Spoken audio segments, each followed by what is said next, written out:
Good evening. Welcome to the sixth week live introduction session of our course, Biomechanics, by our course instructor, Professor Varadhan. I am your TA, Manjunathan, a research scholar from the Department of Applied Mechanics, IIT Madras. So let's move on to our today's session.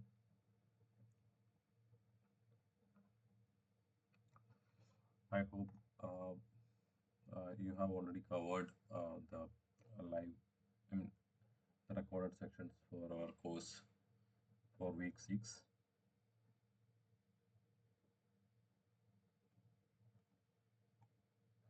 So in week 6, mostly the content is covering how the mechanics of human forearm or upper limb is being utilized to design robots and other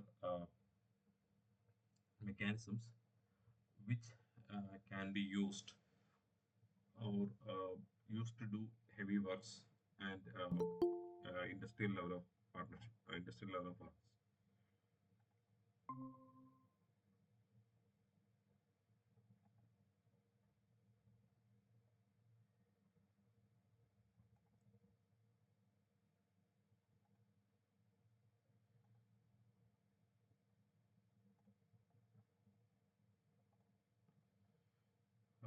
Welcome. So in our sixth week of course, the topic is mainly on uh, how a how the biomechanics of human forearm or the upper limb is being utilized to design robotic hands and similar mechanisms. So uh, we are for this the basics of some mechanical engineering basics. That is how what are links and how uh, different links can be joined together to create a chain, and what's a kinematic chain, how these kinematic chains can be manipulated to get a desired end effect, and all this has been discussed in week 6. And there are very the topic covers from introduction to these mechanisms to a moderate level of difficulty, that is DH parameters, that's Dynamit Hartenberg parameters, which is a kind of one particular framework for the analysis of mechanisms, analysis as well as design for the mechanisms like robots. So this much has been covered in week 6 of the course. So mostly this there are a few terms that can be uh, confusing or can be used interchangeably, but similar things are like grasping and manipulation. May not be confusing, but grasping is kind of uh, holding or what holding or reaching out to some object is kind of grasping.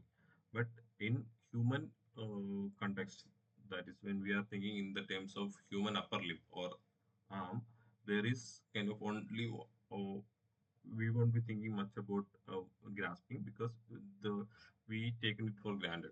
Like we will just move our fingers to adjust the contours of the objects that we are about to hold. So that is grasping. But suppose for a that particular grasping itself is different for human and robot. Humans, that most of the grasping things is done by fingers. But suppose it's a robot, that grasping will be different. You might have seen like robots with fingers, as well as there are robots with tentacles. It uh, depends, entirely depends on the object that are continuously that are being handled by that particular robot. I mean, by robot, in this particular session, I will be meaning only that industrial robotic arm,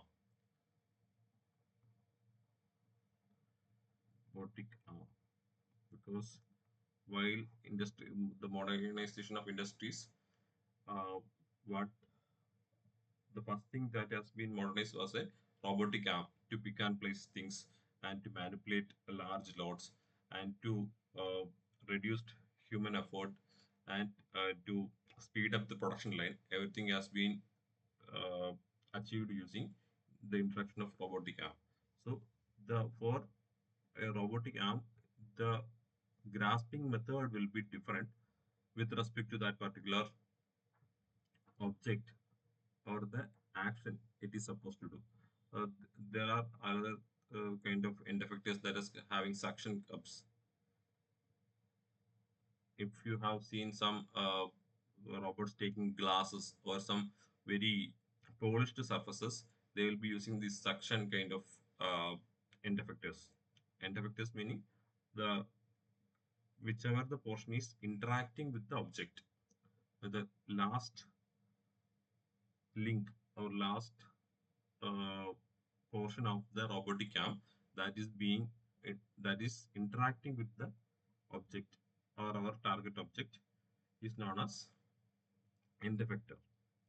So for grasping in our human way of thinking, the only thing is like how we are moving our fingers to uh, grab any particular object, and we will conveniently um, what clench our fingers around that particular object according to the contours of that particular object.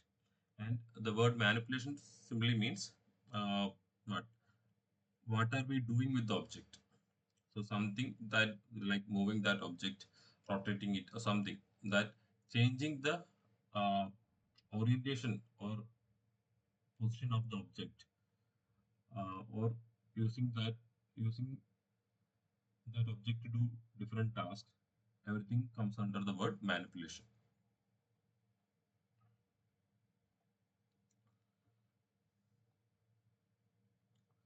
So the graphs in human way of thinking itself, the graph can be classified into two types of graphs. That is power grasp and precision graphs. Power grasps are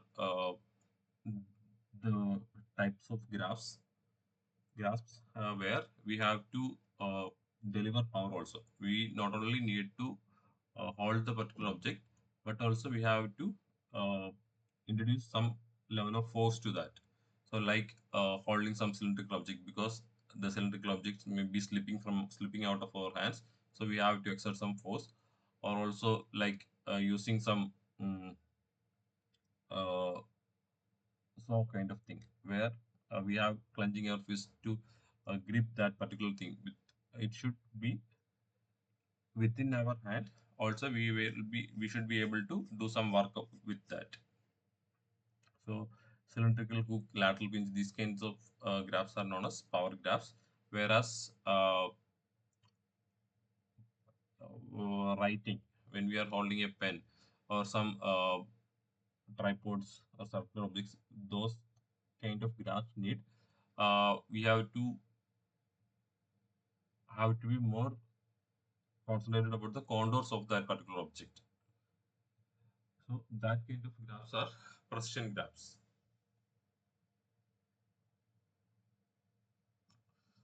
So these are some basics of mechanical engineering or basic machine design things, where uh, these simple terminologies will be useful for understanding the coming concepts.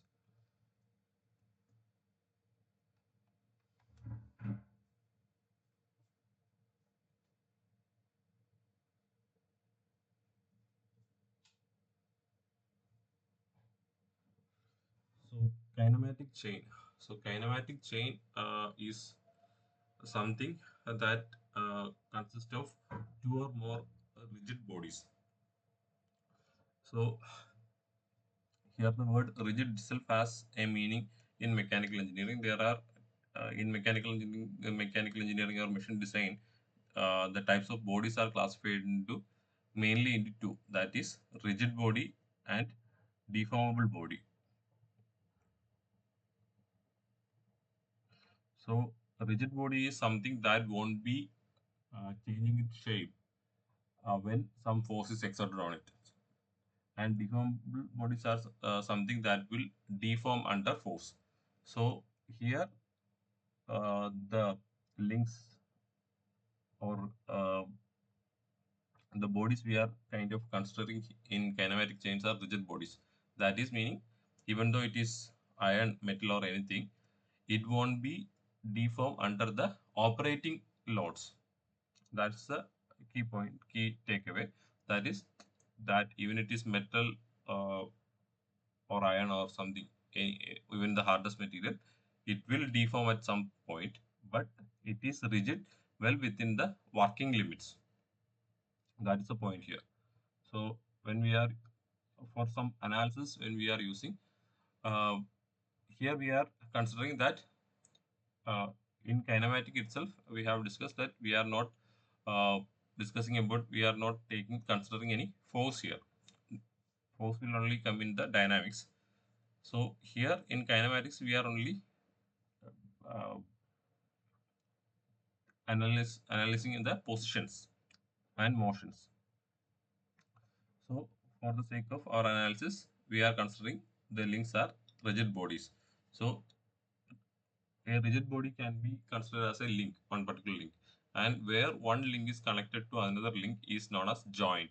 So these are kinematic joints, not the synovial joints, and the most of the kinematic joints are kind of designed uh, taking inspiration from human body joints and the joints that is seen in nature. And when there is a more than two bodies connected in series, it is known as kinematic chain. So these bodies will be moving with accordance to the motion that is being transmitted from either ends. So suppose the link one, if I am connecting one particular motor here or some actuator which can give some motions to that this particular link, and the other link 2 link 3, all these uh, other links will be moving in accordance to the motion of the link 1. So that is why it's called a kinematic chain.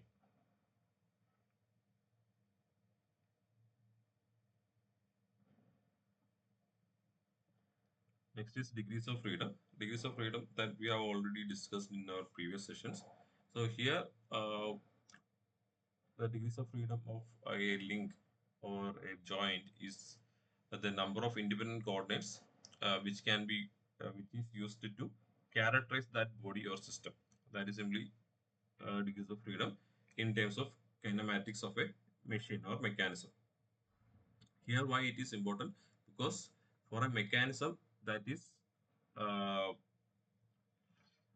mechanism is a advanced version of a kinematic chain, and for a mechanism we have to give some input motion to get a desired output. So how these links and the joints will behave with respect to the motion of the previous links or joints is being what is being designed or predicted by the degrees of freedom of that particular link and joint.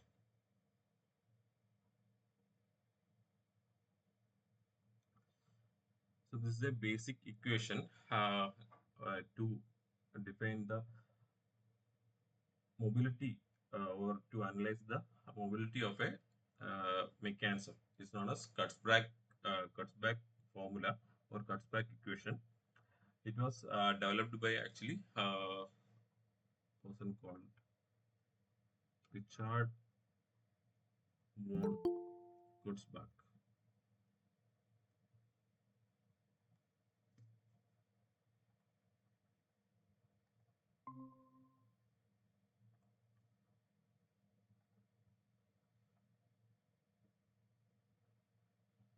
So say this particular equation is used to find the degrees of freedom when we know the joints in it, uh, types of joints and uh, links that are present in the particular kinematic chain.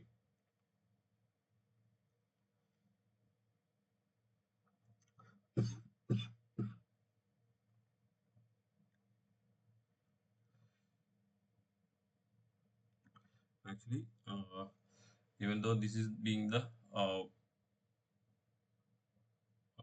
equation that is being discussed in our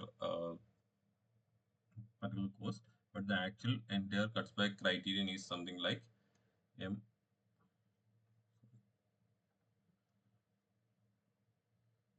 m is equal to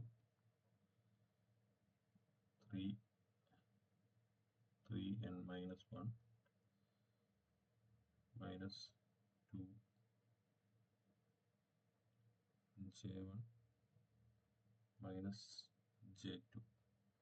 So where here m is the total degree of freedom for the mechanism, and n is the number of rigid body or the links that is existing in the mechanism, and j is the number of joints, this joint, this one and this. And in actual Kurzweil equation, if you so I'm just saying, if you check in some mechanical engineering textbook or if you Google it, this will be the equation you will be finding. There will be another term J2 or some K or L. This is kind of here the joints has been uh, distinguished as, I mean, differentiated as lower pairs and higher pairs. Where this J1 is lower pair,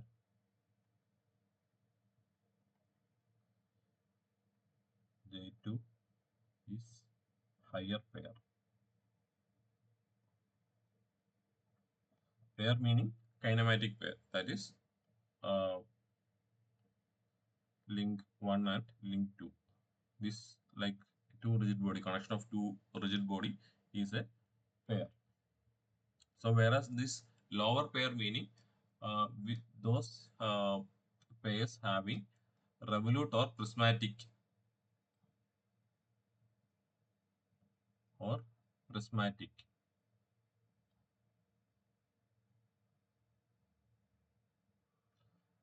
where higher pairs are uh, rolling, point contact, etc. So there can also be spaces where suppose this is one uh, link and this is a joint and this is a roller actually, and another is a flat portion. So there is actually, this can also be termed as a linkage in terms of machine design or mechanical engineering. Here it will be in continuous contact. It's not like it will roller and uh, it will move out of this particular plane. It will be in confined. The range will be confined, and the motion will be rolling, and the rolling will be point contact. So there are some pairs, kinematic pairs in machine designs like gears. Maybe you will be knowing what how the gears are interconnected to each other. It's like the teeth of the gears are interconnected. The uh, protruded portion, the teeth of one gear will be going into the groove of the other one. So when in motion they will be continuously in contact, but that is a surface contact. And there is something called cam. Oh, sorry, cams. Cams will be something like this only, one roller and one surface, and both both of them will be rotating, and rotation of one the rotation of cam will be uh, translated it's what convert to a translation motion of the follower. There is something like cam, you can Google what is cam and follower, cam and follower. That's a typical joint there. That's also pairs. So these kinds of pairs is kind of, we are not going into that level in our course. That's why uh, in the course and here also I am taking this particular equation. That is, we are just neglecting the other thing. That is for suppose for our case, that is robotic arm or robotic manipulator, this higher pair we are not considering for the moment. Then the equation will be like m is equal to 3 into n minus 1 minus 2j. That will be the uh, that will give the total number of degrees of freedom for that particular kinematic chain. So if you want to design some kinematic chain and you want some particular amount of, you can do this either way.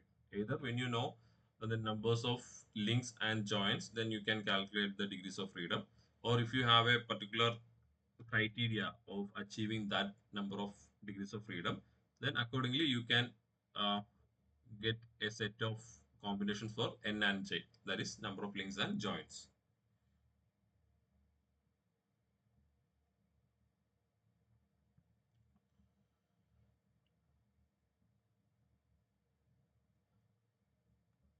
So there is this thing uh, called open kinematic chain and closed kinematic chain.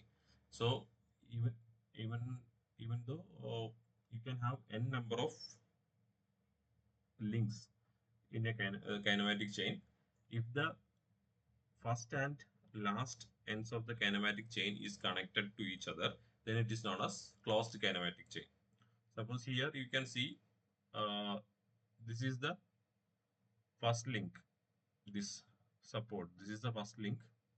One, there is this is the second link, this is the third link, this is the fourth link, and again this we won't be taking as fifth link because these two are kind of holding or grounding it, fixing it to the some place. So the function of first and last is same, so we will be taking it as the one only. So this particular what is shown here is known as a 4-bar linkage.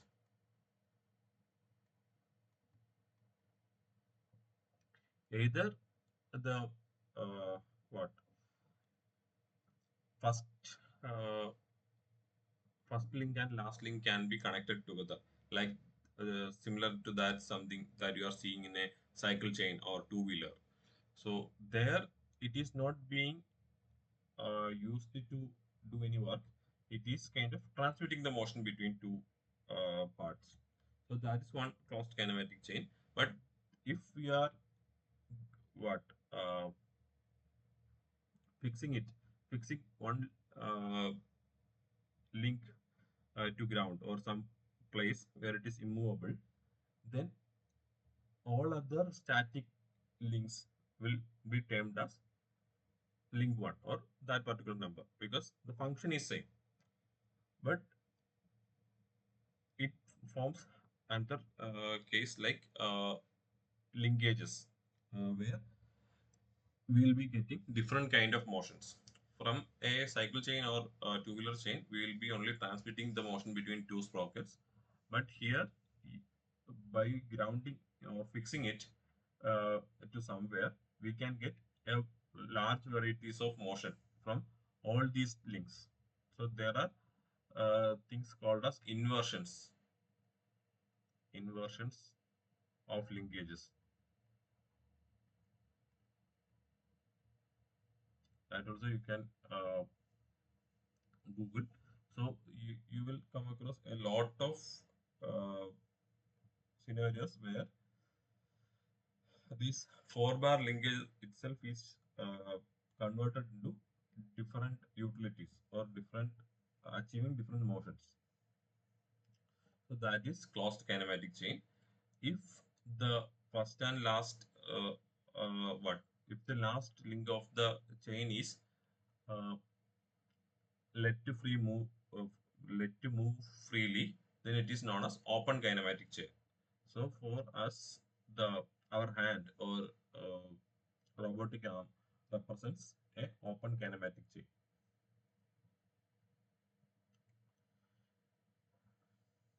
And also, if that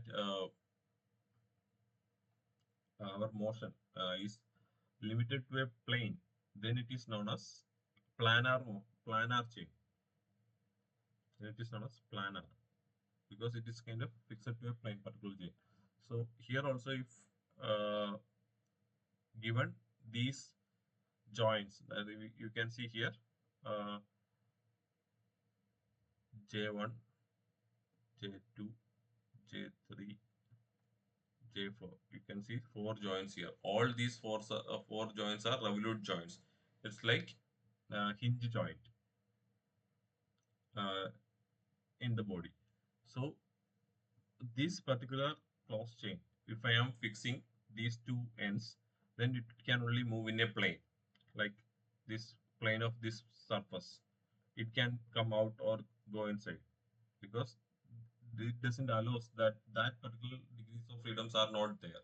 It can only have this angular motion at each uh, joint. So every joint is allowing only angular motion in that particular plane. So it is known as a planar linkage. Here also, if all of these joints are revolute joints, then it becomes a planar uh, planar linkage only because it cannot come out of this plane because all these uh, joints are only allowing angular motion in this particular plane only. So if either of these any of these joints are allowing uh, what revolution out of this particular plane, then only we can have that degrees of freedom. So Grubler's criteria is for planar that is planar chains.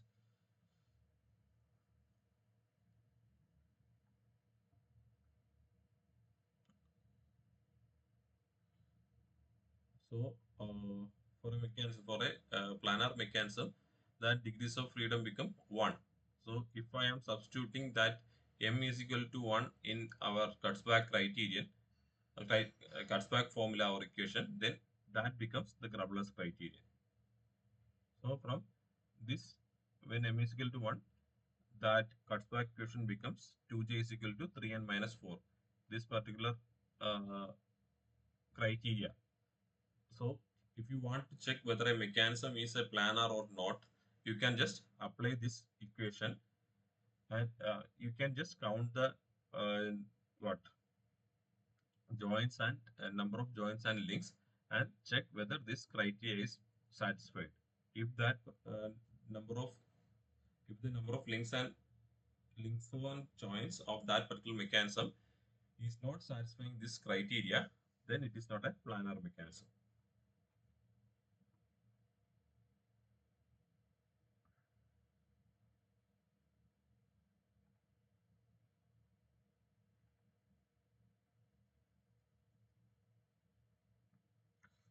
So the basic two kinematic chains that have been discussed in the course in the videos are 2R and 3R planar serial chains.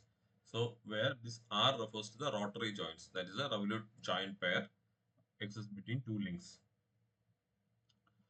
So there is something, as I have said earlier, we can find the location of the endpoints using the joint angles. That is, suppose if we know the length and angle, here it's marked as L1 and Q1.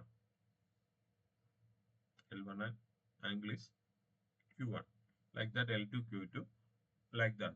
Suppose this is the zero, the link. So I am naming the link first link as 0. Then each other another one as 1, 2, 3, 4. Then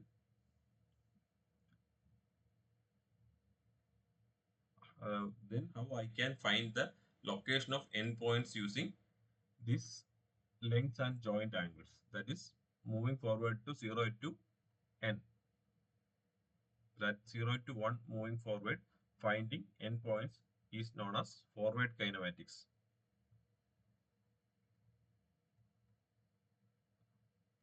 So it's like I know the fixed position, that is the initial position of the first link, and I know the lengths and angles or range of angles that can be availed at each joints.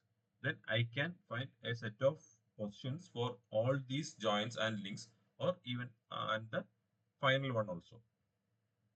So I am moving from 0 to n. That is known as forward kinematics. Suppose I need this particular point. I am calling it as n. So I need this n point to be at some location. This, let it be x comma y. So I want this to be here. So what should be the arrangements of these other links, and what should be the angles of these angles at these particular joints to make the end to reach here. So we have an end effect. We already have a desired position in our mind, and then we are back calculating the positions of each joints and links. So such a method is known as inverse kinematics.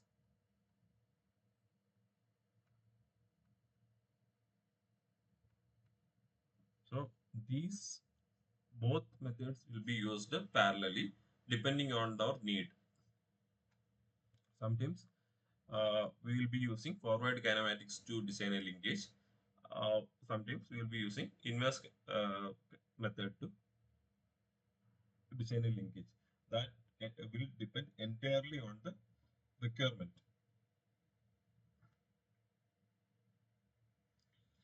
So let's we can do some problems. Then we can come back to the other details. We can discuss a little more after going through a set of questions. So let's start the questions. First one, a kinematic chain is defined as which of the following? Options are a set of rigid bodies with no motion. Option B, a system of rigid links connected by joints. Option C, a single rotating link. Option D, a deformable structure.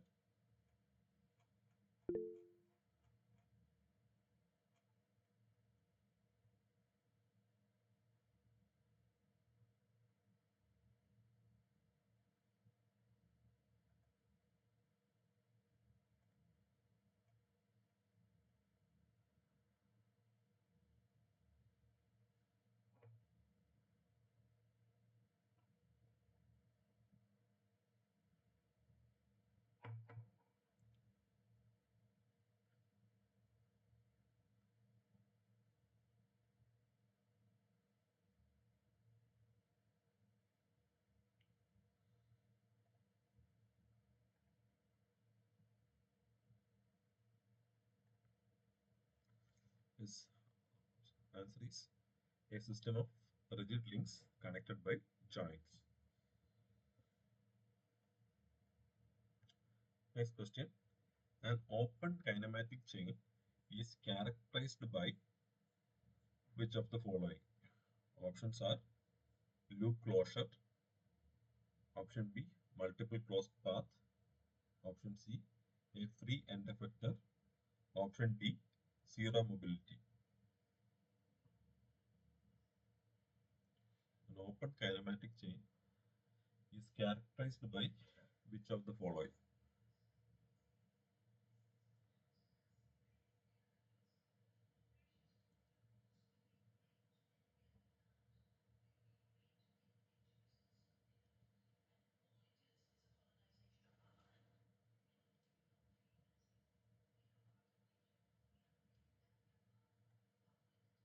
Yes, answer is option C, a free end effector.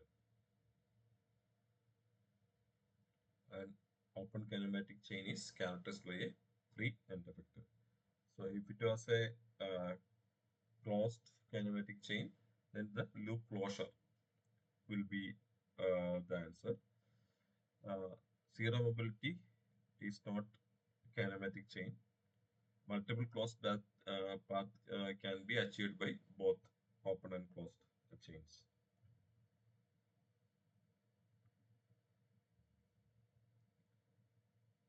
Next question. A closed kinematic chain contains which of the following? Options are A. No joint. Option B. At least one loop. Option C. Only revolute joints. Option D. One link only.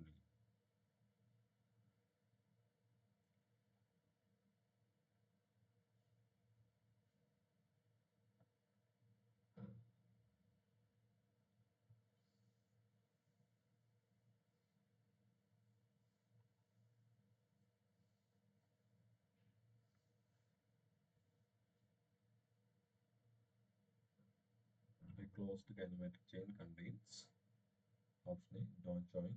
Option B. At least one loop. Option C. Only revolute joints. Option D. One link only. Yes, answer is option B. At least one loop.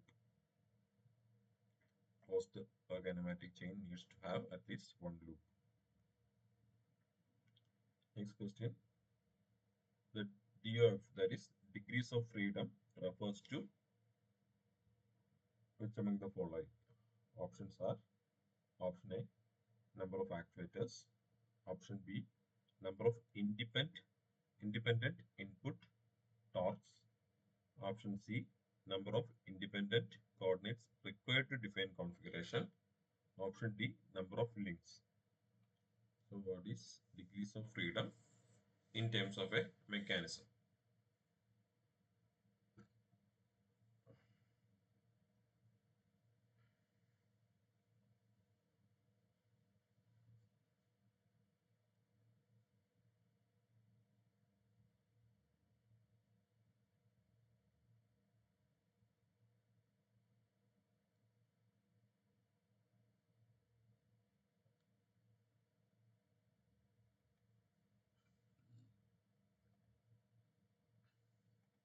This number of independent coordinates required to define configuration.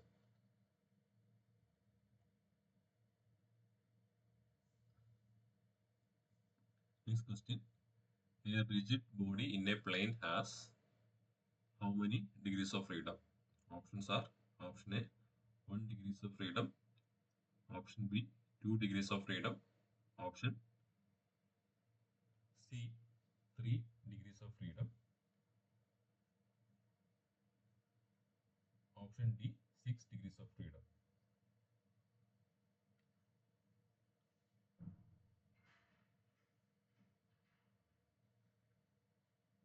A rigid body in a plane has how many degrees of freedom?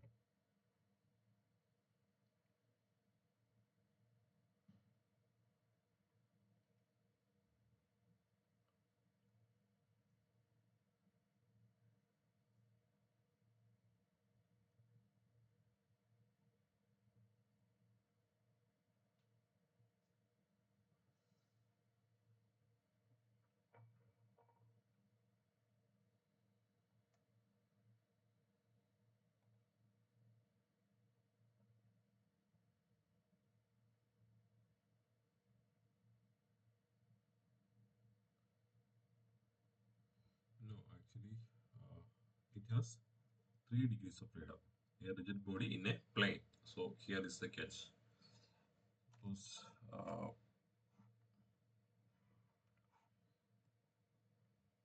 this is a plane x and y, and this is my body. Let it be. So what all the motions are permitted here? What is the degrees of freedom permitted here? This body can either move in, that is translate in y direction and x direction. These are, so that will be two translations. Two translations are possible. So if it go backwards, it's negative x and everything. So it has two directions to translate, and it can rotate in this xy plane. So that is, it can rotate it about z axis. So it has one rotation. So it has total 3 DOF. The one body, a rigid body in a plane has 3 degrees of freedom, that is 2 translations and 1 rotation. It can translate about x and y direction, and it can rotate in that plane with respect to z axis. So the right answer is 3 degrees of freedom.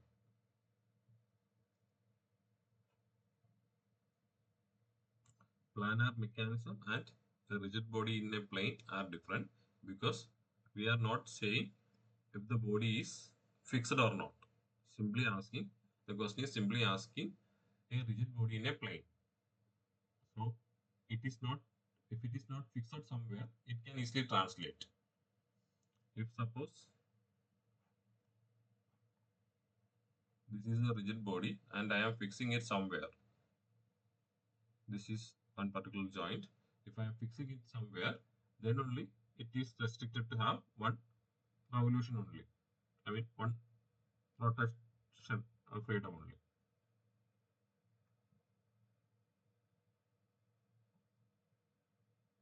Next question. A rigid body in space has how many degrees of freedom? Options are 3 DOF, option B 4 degrees of freedom, option C 5 degrees of freedom, option D 6 degrees of freedom. So here the question is about a rigid body in space.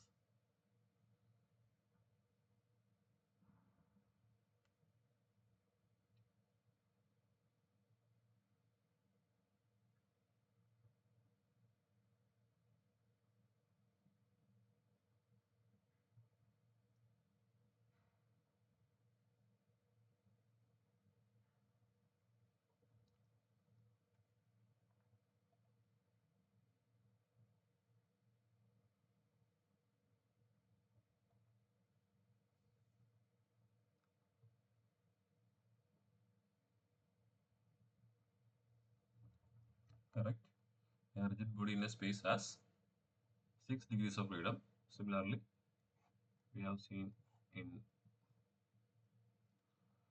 X, Y, and Z. Body is somewhere here. So it can translate in both three direction, y trans, x trans, and z. So there is three translations, and also it can rotate about three axes. It can rotate about uh, y axis, it can rotate about x axis, and it can rotate about z axis. So three rotations, because it is not confined to any plane. So 3 plus 3, 6 degrees of freedom is available for a body in space. So our answer is 6 degrees of freedom. Next question. The Grubbler's criterion for planar mechanisms is, options are, option A, m is equal to 3 into n minus 1 minus 2j. Option B, 2n minus j. Option C, m is equal to 6 times n minus 1 minus 5j. Option D, m is equal to n plus j. So what's the Grubbler's criterion for a planar mechanism?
The answer is option A.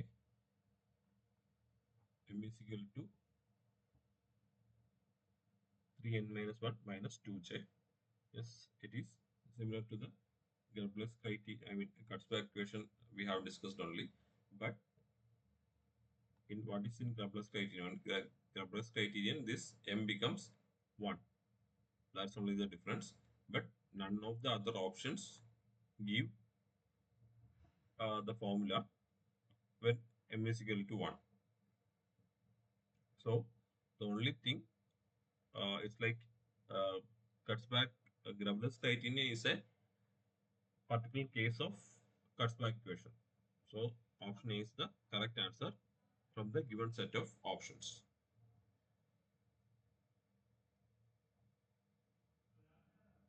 Next question. In Grubler's formula, n represents. Easy question.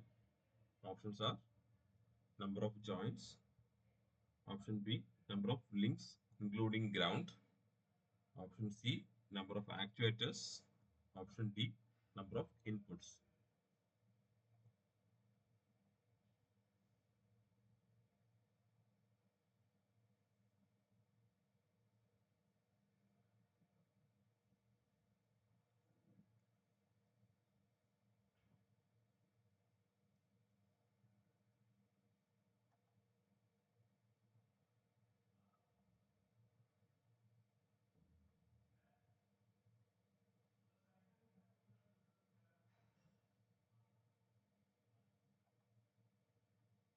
Is option B, number of links including ground. That's why I specifically mentioned for a closed loop that link that is connected, that is grounding the other link, that is being fixed to some portion, is also considered as a link. So that will be the first link.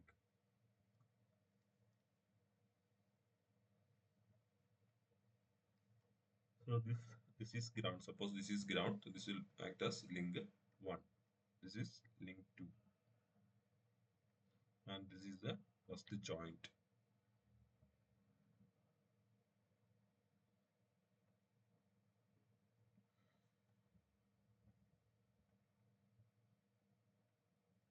Next question. A planar 4-bar linkage typically has how many number of degrees of freedom? Options are option A, 0 degrees of freedom. Option B, 1 degrees of freedom.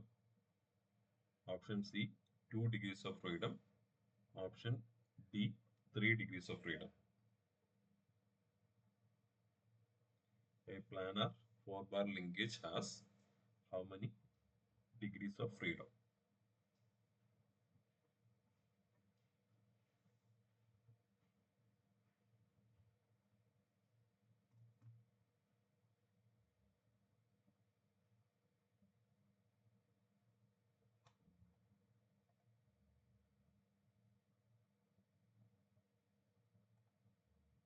Yes, correct answer option B, 1 degrees of freedom. Because once the word comes, that is planar. If it is planar, then even it is 4-bar or 3-bar or 2-bar, it only has 1 degrees of freedom because it's a the 4-bar linkage is kind of closed loop.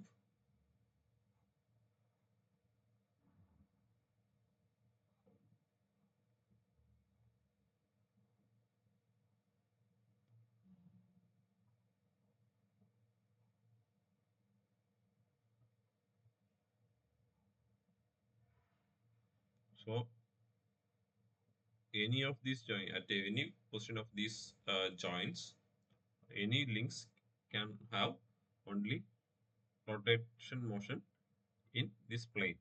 So for entire mechanism can only have angular motion in this particular plane. So our correct answer is 1 degree of freedom.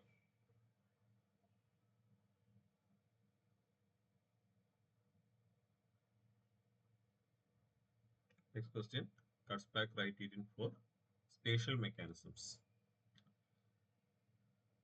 So the question is for Kurzweil criterion for spatial mechanism is option A, m is equal to 3 into n minus 1 minus 2j. Option B, m is equal to 6 times n minus 1 minus 5j. Option C, m is equal to 2n minus j.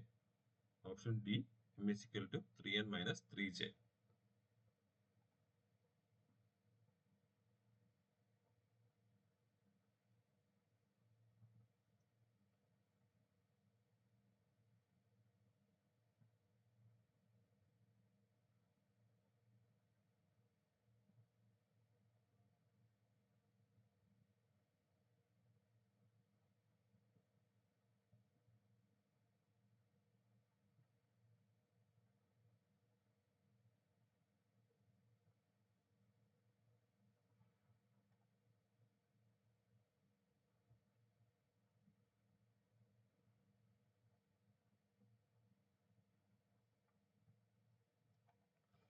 Okay, actually the answer is wrong. It is not option A, it's option B. Here the catch is spatial. So, what we have discussed is at the beginning was for planar. Here the question is for spatial. So, this is for planar movement, and this particular one is actually the cuts back criterion for spatial mechanisms. So it's it's also a reduced version. It will be something like m is equal to 6 into n minus 1 n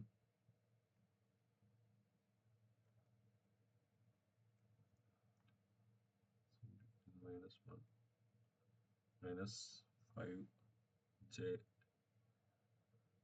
1 minus 4j2 minus 3j3 minus 2j4 minus j5. So something like this is a Kurzweil criterion for spatial mechanism.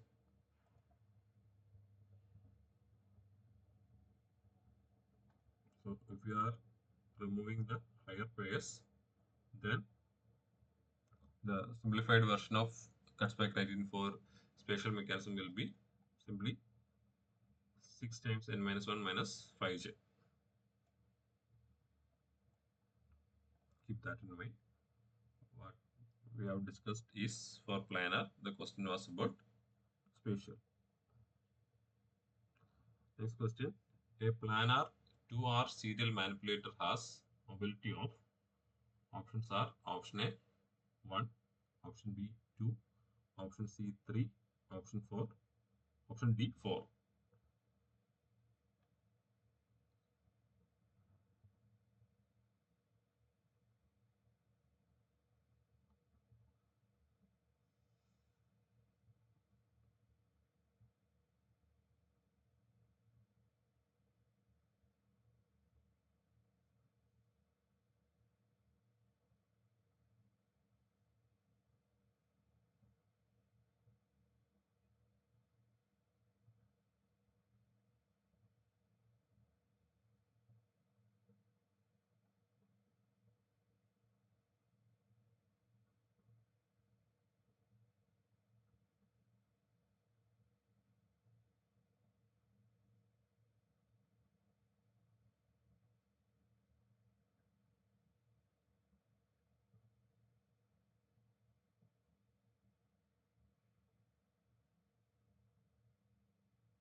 Yes, the answer is option B, that is 2.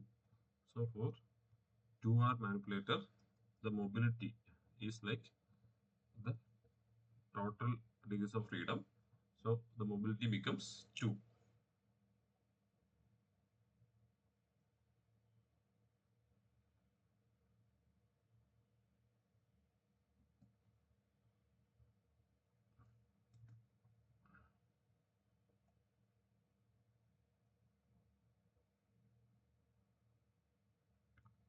Next question. If Grubler's criteria gives negative mobility, that is when we are inputting the values of n and j in the equation, if it is giving a negative answer, what does it indicate? I will read the question once again. If the Grubler's formula gives negative mobility, it indicates which among the following? Options are: option A, over constraint system; option B, flexible system; option C, under constraint system; option D, perfect mechanism.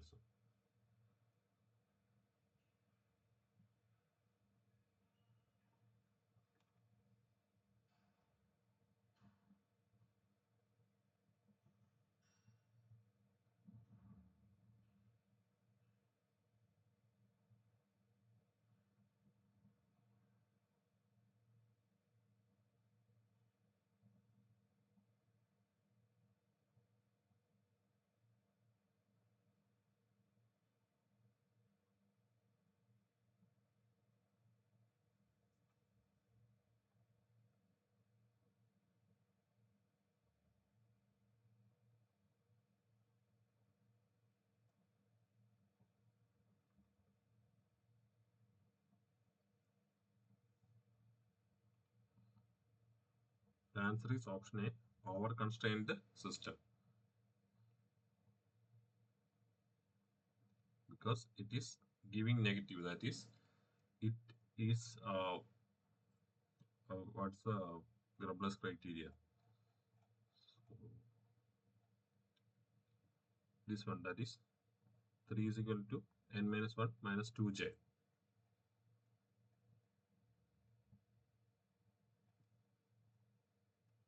M is equal to 3n minus 1 minus 2j. So you can expect, suppose this m is giving 1, then it's meaning it has 1 degrees of freedom or 1 mobility. Or if it is giving 0, that is, suppose we are putting the values of n and j here and you are getting 0, then it is a fixed system. It cannot move it because there is 0 mobility. So here the question is asking if you are getting a negative value for this m. So that means you are giving more joints, or uh, it is going below 0. That is, it is kind of, you have added more number of links or joints, that's why it's getting a negative value. So if it is positive value, it has that many number of freedom. If it is having a 0, then it is a fixed link, fixed linkage, which cannot move. And if you are getting negative, then it only means that it is over constraint. Under constraint means it is not properly fixed. It doesn't have the number of constraints that is needed to it. That number of constraints, that is because suppose there is in way of designing things, we have to limit the number of freedoms for joints. So to get a particular desirable motion, sometimes we will be limiting, because we will be working in the 3D space. So for any two joints, if suppose uh, imagine this joint in space. So if I am not what purposely removing the other degrees of freedom from here, that is, it can rotate between this like a hinge, or it can go sideways. This also is there. So I have to design that particular joint in such a way that the motion is restricted in a plane, or it should only move like a hinge. So we have to design the joint to limit the degrees of freedom. And you are adding more and more number of joints, that it is eventually getting a negative number. It is over constraint. And if you are not giving enough constraints, then that is also bad, because it will result in more number of freedoms.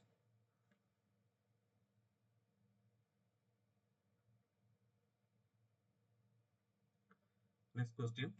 A 2R planar manipulator consists of which of the following? Options are two prismatic joints. Option B, two revolute joints. Option C, one revolute and one prismatic joint. Option D, three revolute joints. A 3R planar manipulator consists of which of the following?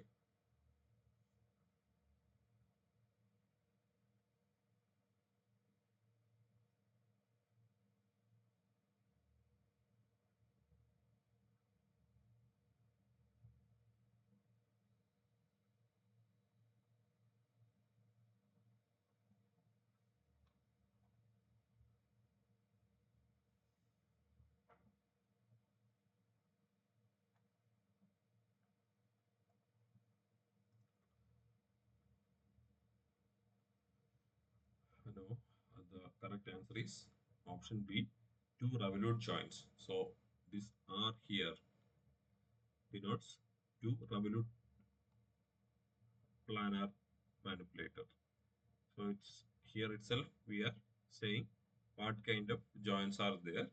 So the R itself in the beginning of our session itself I have explained what does the R stands for. So 2R means there are two revolute joints in that manipulator. So a 2R planar manipulator consists of two revolute joints.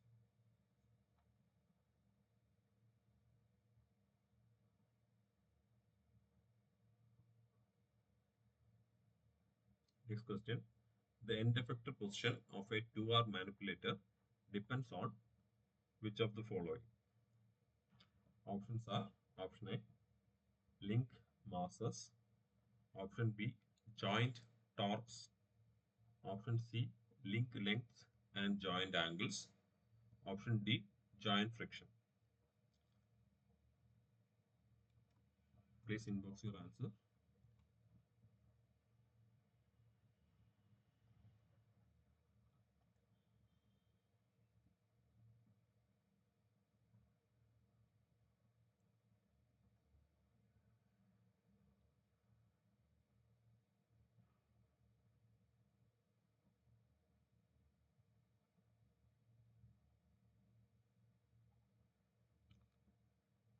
Answer is option C, link lengths and angles. So position is always dependent on the length of the links and joint angles. What are the orientation of each link with respect to each other? So our answer is the end effector position is always dependent on link length and joint angles.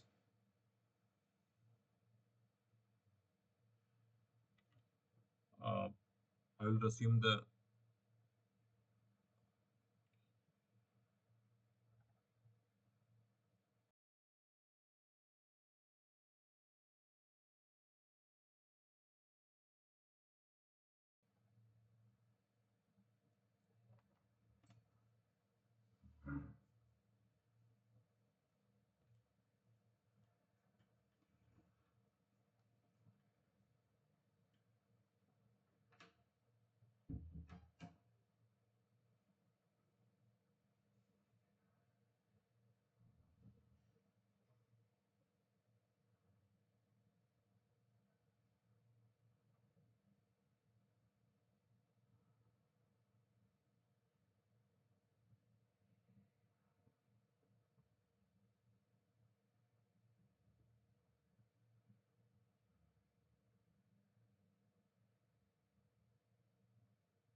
Next question.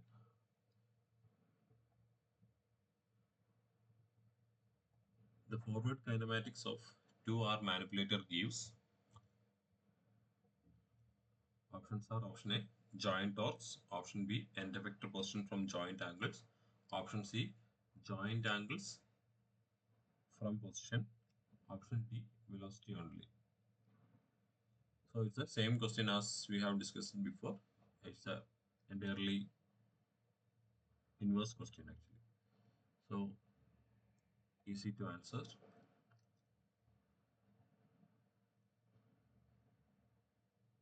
The forward kinematics of a 2R manipulator gives which among the following?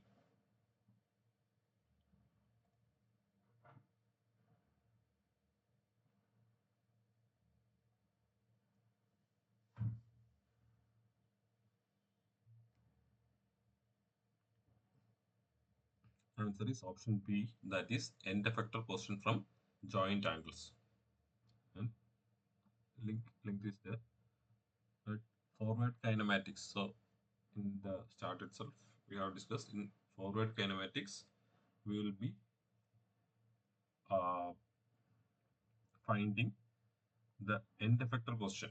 That is 0 to n, link n to link 0 to link n.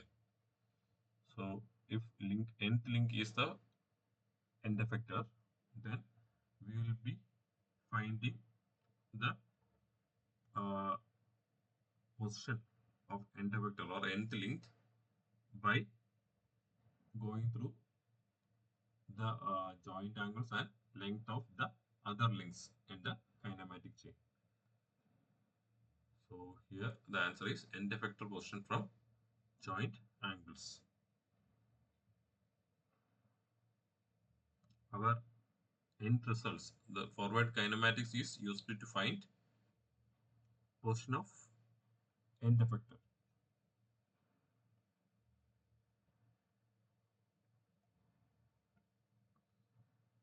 Next question. The x position of a 2R manipulator is which among the following?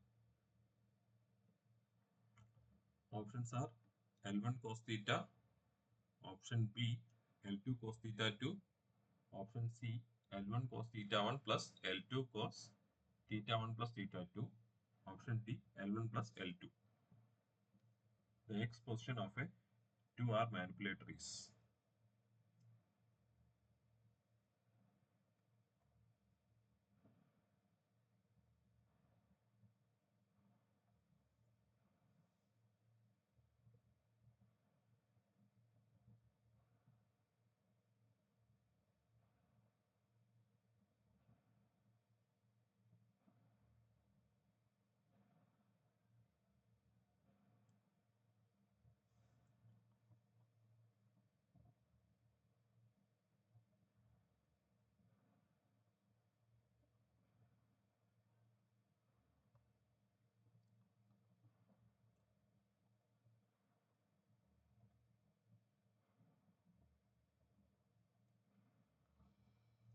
So I hope you have watched the videos.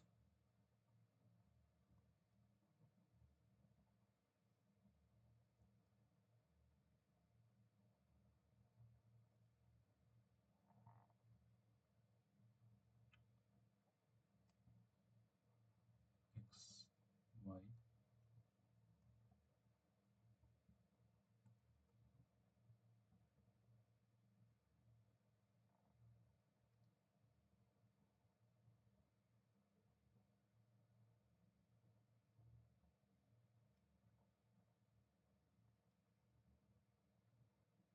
This be the 2R manipulator.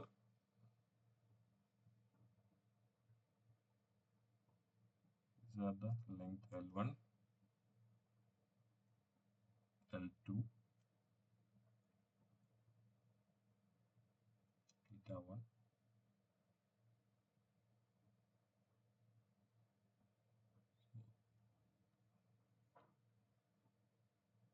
theta 2. So this is a 2-bar linkage. So The question is to x position of this particular link, this particular point. So let it call us P of xy location, and let the points be A and B. So A, if I am matching this to global coordinate system, global origin, then it will be 0, 0. We have to find the x position of this P. So we can divide it into sections. So here, if suppose B has two coordinate as x1, y1, then x1 will be, that is the x position of B will be, that is the this much distance. This distance is L1 cos theta. L1 cos theta 1. That is this particular distance will be the x distance, and y distance will be, that is y1 is equal to this height. So that is L1 sine theta 1. So that is for this particular point, and we have to find this one.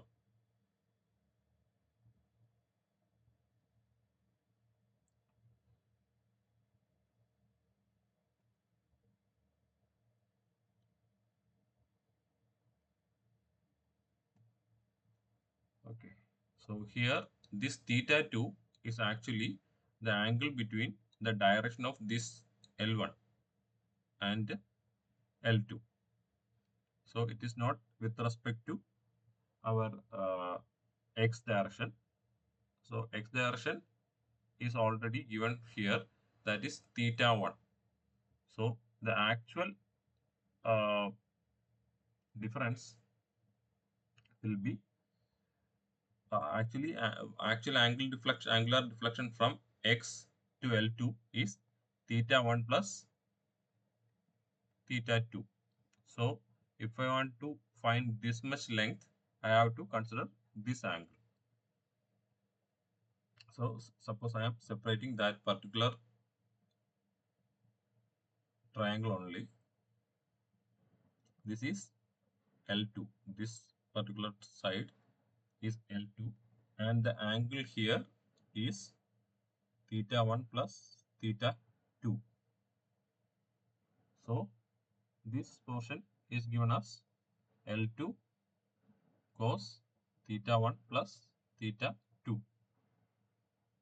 That is the this horizontal distance, horizontal component of L2, and vertical component of L2 will be L2 sine theta 1 plus theta 2. So if I want to find the distance from origin, then this should be added with this one. So the x position, that is x position of P, that is end effector, is L1 cos theta 1 plus L2 cos theta 1 plus theta 2. That is this portion plus this portion. That is the total distance in the x direction for the end effector. That is x is equal to L1 cos theta 1 plus L2 cos theta 2. And y direction is equal to L1 sine theta 1 plus, that is this much plus the top portion. So adding up, y portion will be given by L1 sine theta 1 plus L2 sine theta 1 plus theta 2. So from this one, our answer is option C, that is L1 cos theta 1 plus L2 cos theta 2. Hope the confusion arose because of the 2R manipulator is not, the image was not there. But in the equation, in the exam, there may not be they may not provide you with the figure, because 2R manipulator is kind of a classical. Uh, we are only discussing about 2R and 3R manipulator here. So it's a classical example. to understand. Here, the question was about this only, last one, X position only, and it can be asked for Y position or some other thing. So the the derivation was covered in the videos. Please check that. Our answer is option C, L1 cos theta 1 plus L2 cos theta 1 plus theta 2. Next question.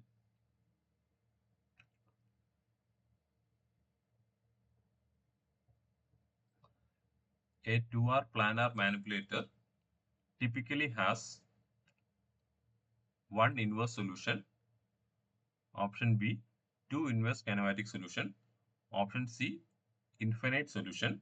Option D, no solution. So the question here is regarding inverse solution.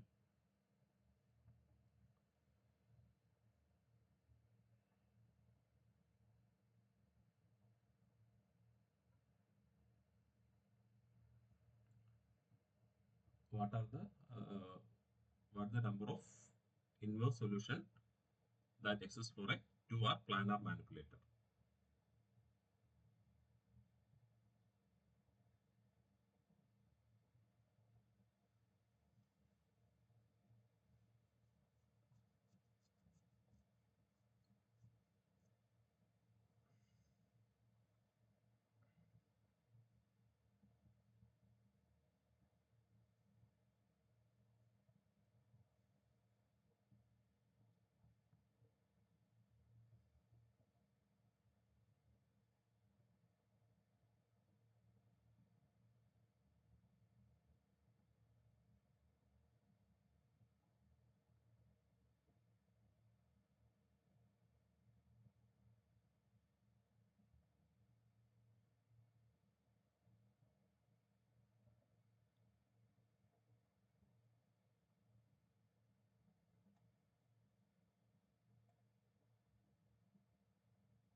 Uh, the correct answer is two inverse kinematic solutions.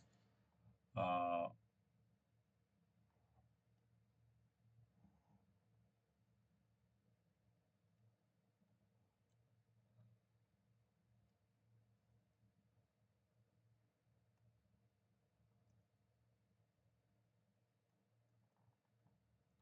so here I am uh, fixing the endpoint P. So in inverse solution, this is the question is about inverse kinematics.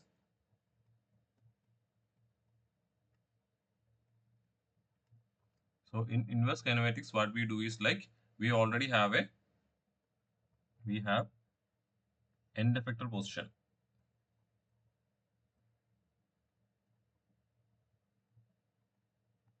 We need to find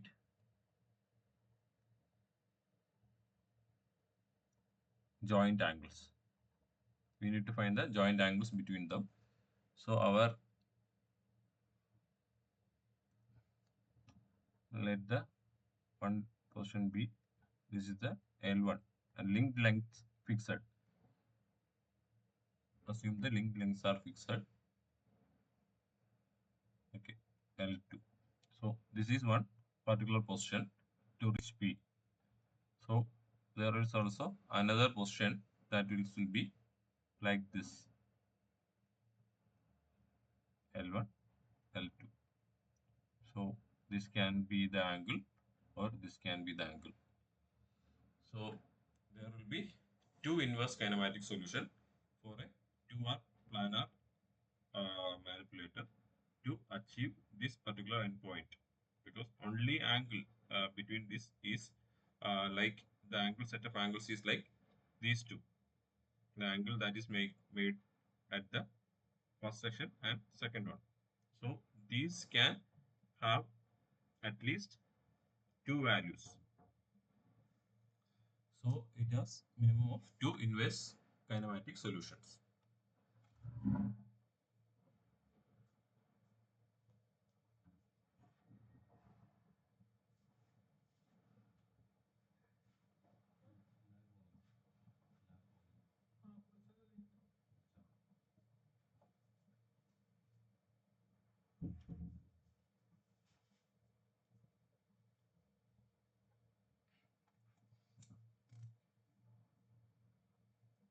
Hope the derivation for the same has been discussed in the videos. If you want, I can discuss the same here.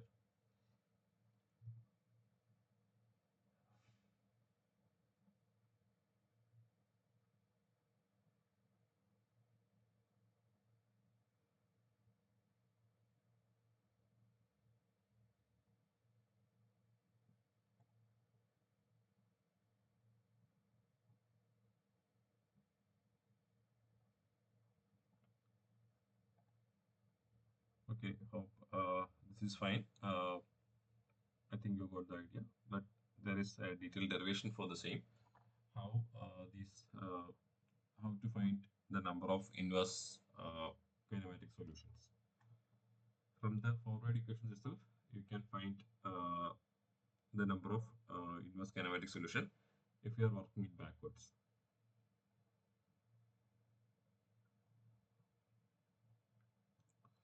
So moving on to the next question. A 3R planar manipulator has a mobility of how many degrees? Options are option A 2, option B 3, option C 4, option D 6.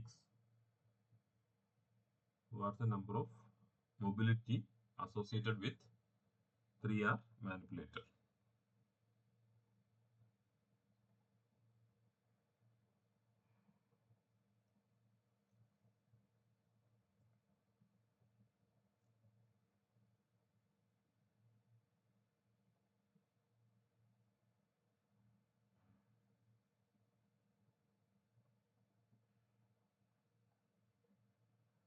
You can inbox your answers.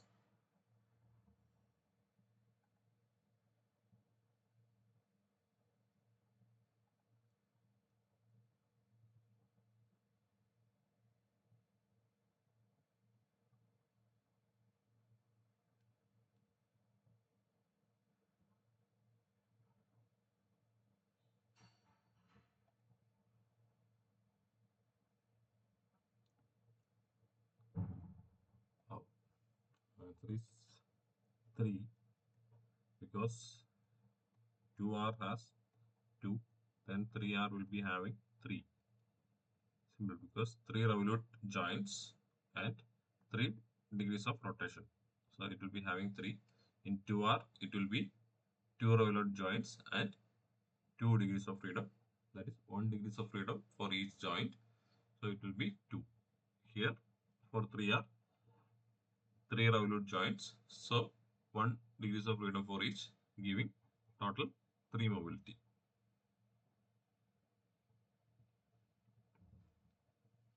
Next question. Adding a third revolute joint in a planar case mainly increases which of the following? Options are link stiffness, option B orientation control, option C link length, option D torque. Adding a third revolute joint in planar case mainly increases which among the following?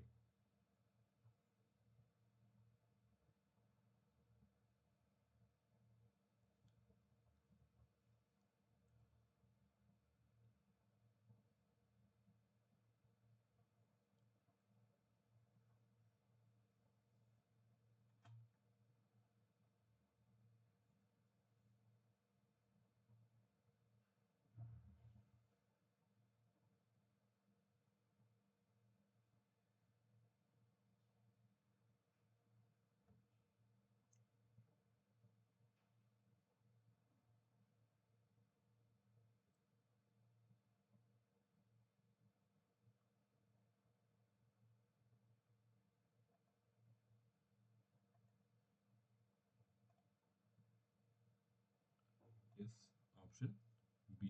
It's an easy question because link stiffness is a property of that particular link. Link length won't be affected if it is if a third joint is there, and also torque has nothing to do uh, with Revenant joint. Torque is given by actuator. So option B is orientation. Actual answer is option B, orientation control. Next question. Forward kinematics of 3R provides. Simple question. So what does the forward kinematics of a 3R linkage provides? Options are option A, position only, option B, orientation only, option C, position and orientation, option D, velocity only.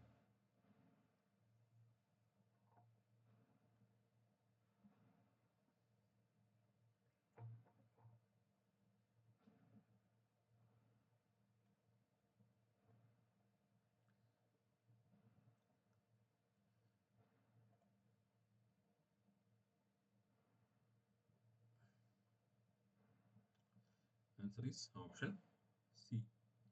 So forward kinematics giving position meaning orientation also, not just position. Suppose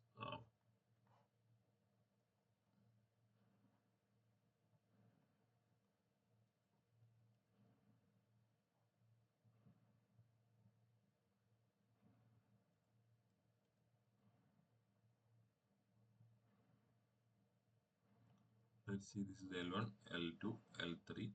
So forward kinematics not only gives just position of XY, but also its orientation with respect to other links. That is angle. So simply angle is orientation, and this is also the forward kinematics uh, provides both position as well as orientation of end effector.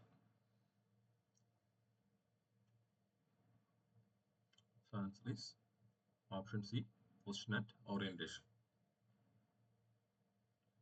Next question. The cumulative angle in 3R planar chain equals to which among the following? Options are option A, theta 1, option B, theta 2, option C, theta 3, option D, theta 1 plus theta 2 plus theta 3. Very simple question. The question is on cumulative angle. What is the cumulative angle of 3R planar chain? Yes, answer is option D. Simple question. Cumulative angle is theta 1 plus theta 2 plus theta 3, as we just see for 2R mechanism, where it is theta 1 plus theta 2 for the second one. So that's the cumulative angle. Here for a 3R there will be another theta 3. So the cumulative angle will be theta 1 plus theta 2 plus theta 3.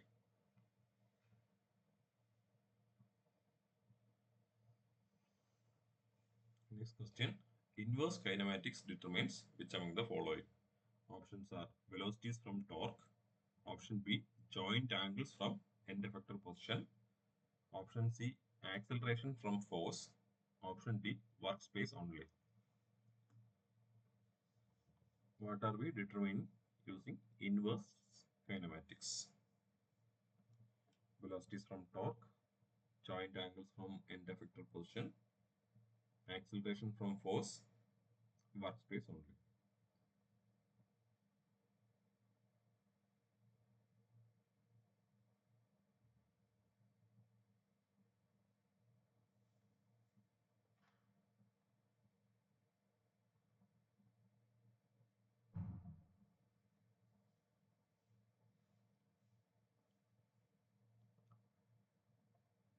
Yes, option B, joint angles from end effector position. So inverse kinematics determines joint angles when we have a desired end effector position in mind. We can back calculate the joint angles. Next question. Inverse kinematics generally, options are option A, easier than forward kinematics, option B, always linear, option C, more complex and non-linear, Option D, independent of geometry.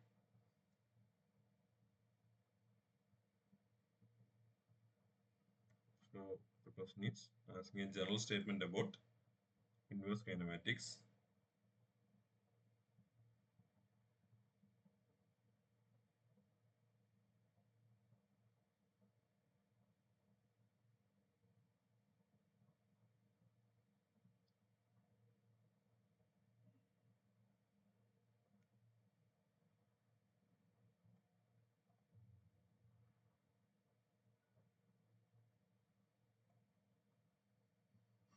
Try to answer the question.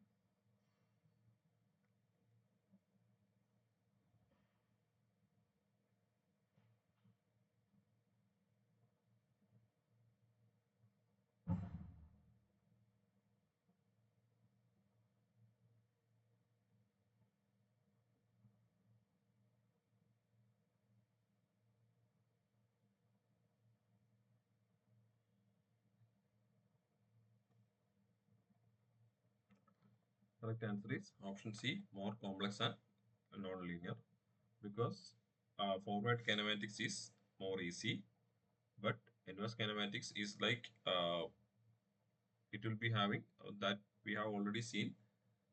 Then the for a 2R mechanism, we have seen like there are two positions. So it's like there will be more number of positions for the links and joints in between the end effector and the origin. So this makes it more complex and non-linear.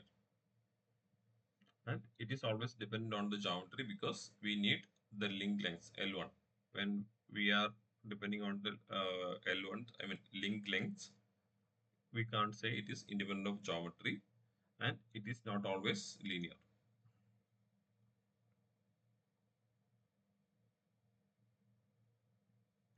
Next question. Multiple inverse solutions are possible due to which among the following? So if you have understood the concept of inverse kinematics, the question is easy. Options are option A, redundancy, option B, joint friction, option C, gravity, option D, mass distribution. Simple question. Multiple inverse solutions are possible due to which among the following?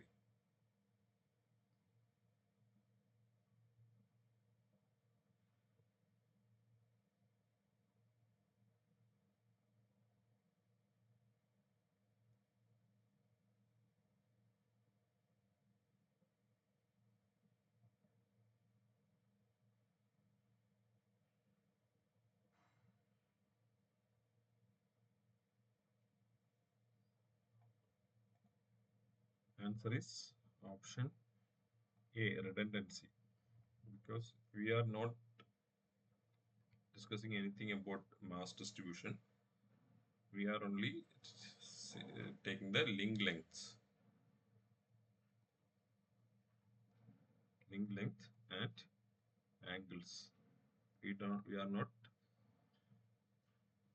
uh, for kinematics mass.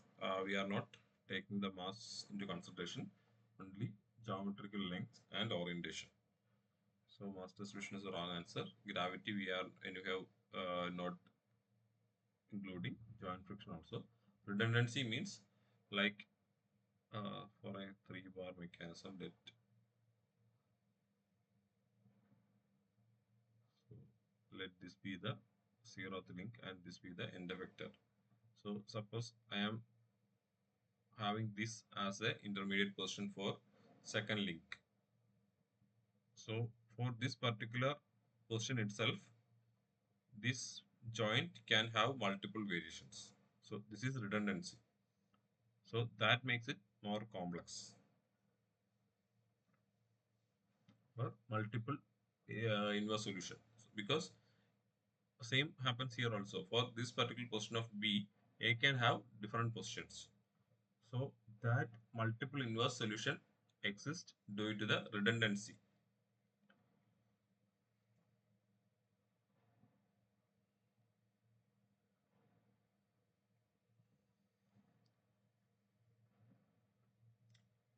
Next question is an advanced question.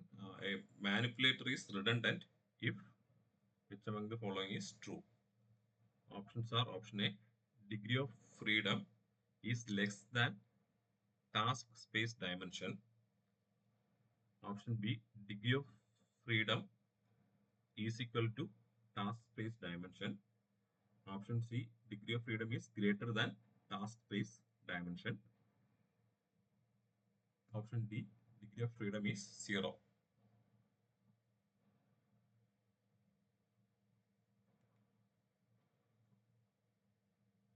A manipulator is said to be redundant if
so the answer is option C, degrees of freedom greater than task space dimension.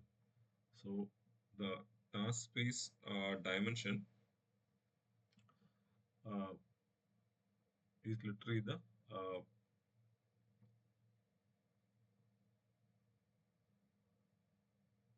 let's say if okay,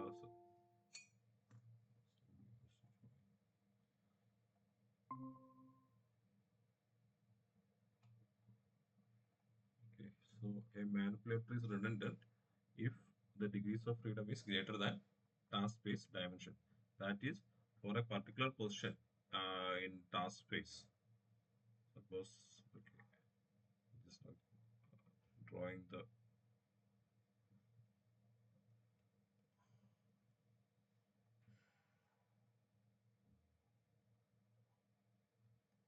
suppose this is the task space or the workspace, and the task space dimension is uh, calculated by the length of the links or number of the links and length of the links.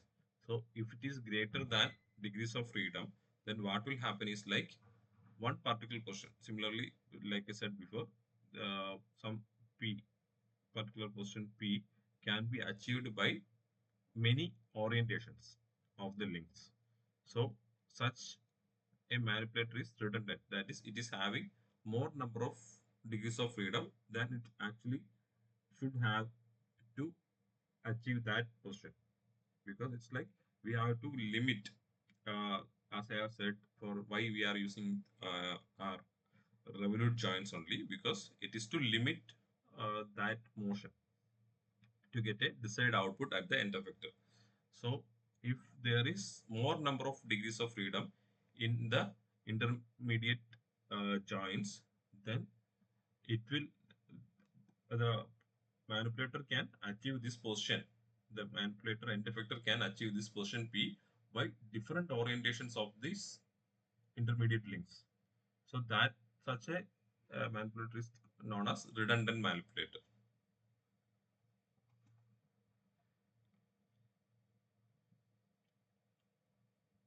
Next question. A workspace is defined as options are option A, joint angle limits, option B, region reachable by end effector, option C, torque limits, option D, controlled region. So what is meant by a workspace for a manipulator?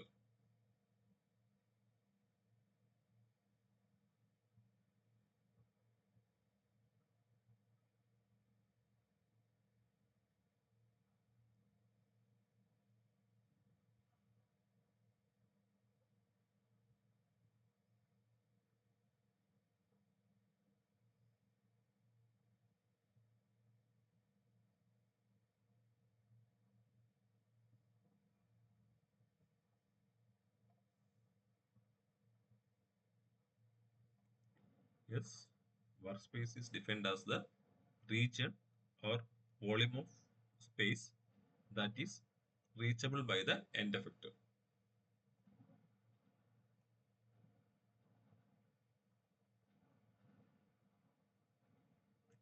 Next question.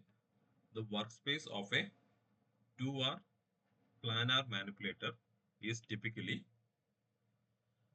which among the following? Options are square, option B circular ring, option C straight line, option D triangle. What's the shape of a workspace of a 2R manipulator?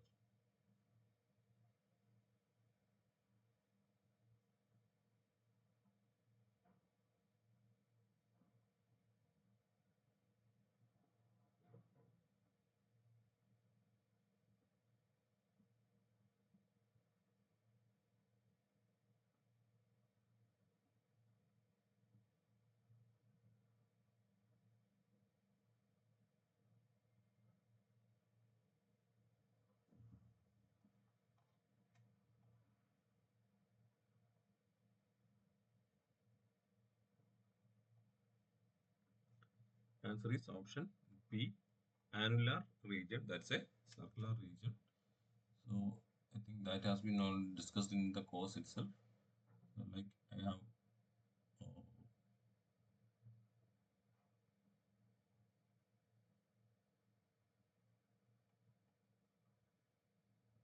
if this is the 2R manipulator, then there exists a region, not actually correct, or something like this, because it won't be able to reach too close to this zeroth link, that is a fixed link, and there will be a maximum range, and these two links has only revolution, that is rotation, sorry, not revolution, rotation. It can only rotate with respect to each other. So it's a angular region. So if it is taken in the entirety, it will create an annular ring.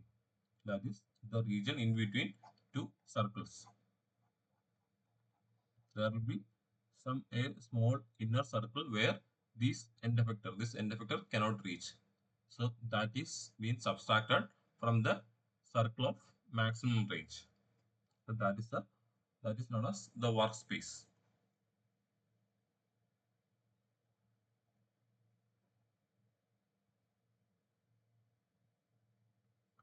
Next question. The maximum reach of 2R manipulator. So what is the maximum reach of 2R manipulator? Options are option A L1 minus L2, option B L1 plus L2, option C L1 into L2, option D L1 square plus L2 square. What's the maximum reach of 2R manipulator?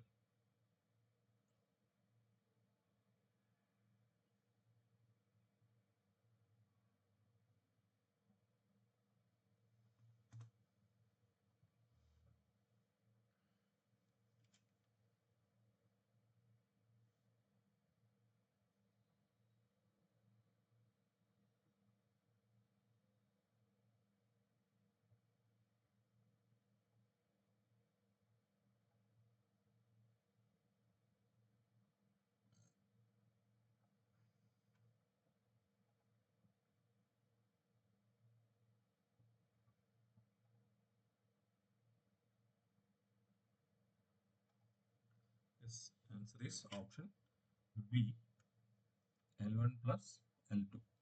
So when we have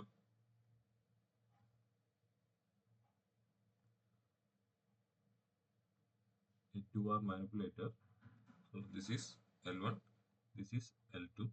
Then the maximum reach is at when it becomes straight to each other. It is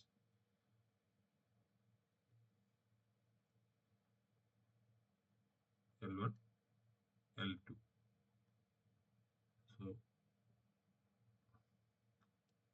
So, this will be the maximum reach it can achieve. Answer is option B, L1 plus L2.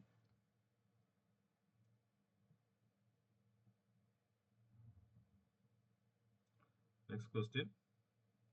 What is the minimum reach of 2R manipulator?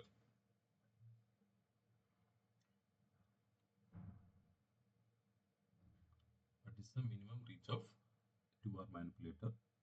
Options are option A, modulus of L1 minus L2. Option B, L1 plus L2. Option C, L1. Option D, L2.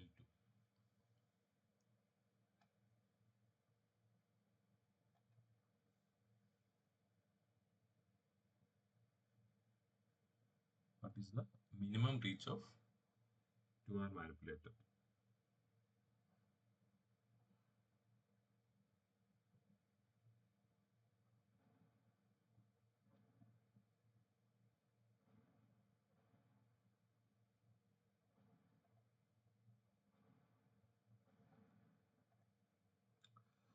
Uh, the correct answer is option A, that is L1 minus L2.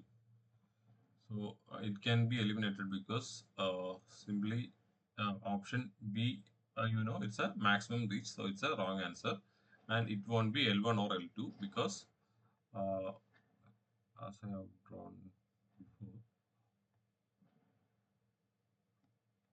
L1, L2, this is the end vector. So it's like where this end effector can reach nearest to the this particular range. So it will always be the difference of this L1 and L2. So it can be L1 minus L2 or L2 minus L1. So rather than writing like this, we can write it as L1 minus L2 modulus. So because it's a minimum reach, it's a distance, so it cannot be negative.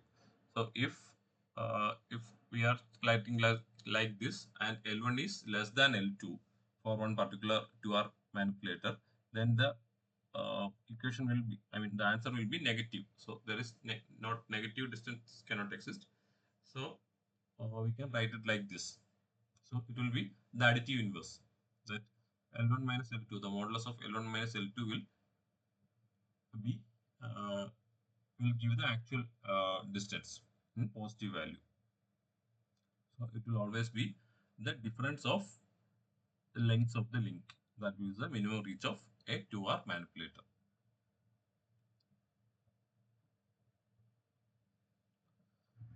Hope that is clear. Next question.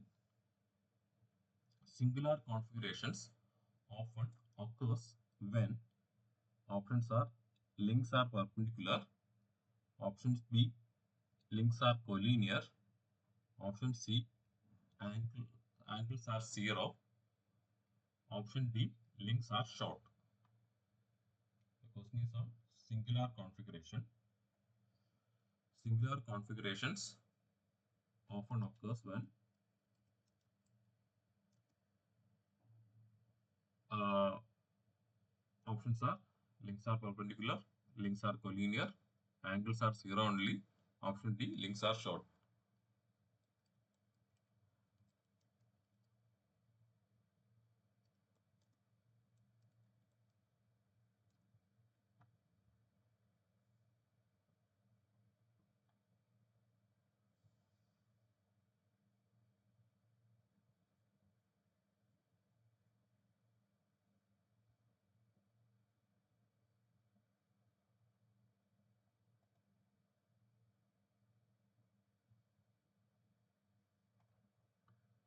Answer is links are collinear. Option B is the answer. So actually, singular configuration meaning if you have gone through the entire week videos, you might have learned the concept of Jacobian matrix. When the determinant of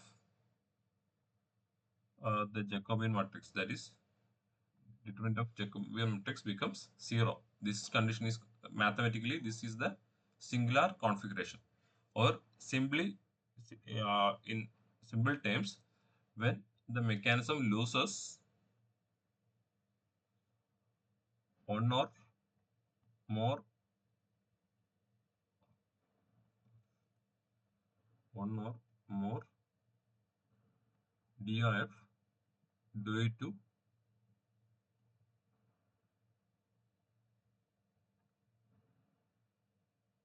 any orientation. Suppose in some orientations, the uh, what mechanism is losing one or more degrees of freedom. That's one condition is like links are collinear. Suppose here simply in a two bar linkage, if these two links are there, so we have 2 degrees of freedom, theta 1 and theta 2. Suppose these two links are collinear on the same line. So this is the joint, this is L1, this is L2, and this is a fixed point. So there is only one angle it can where it can move. So that is there exists only 1 degree of freedom, and it loses this theta 2 degree. So that's is a simple example for singular configuration. How you got the idea? So that's all for today's session. Thank you for joining.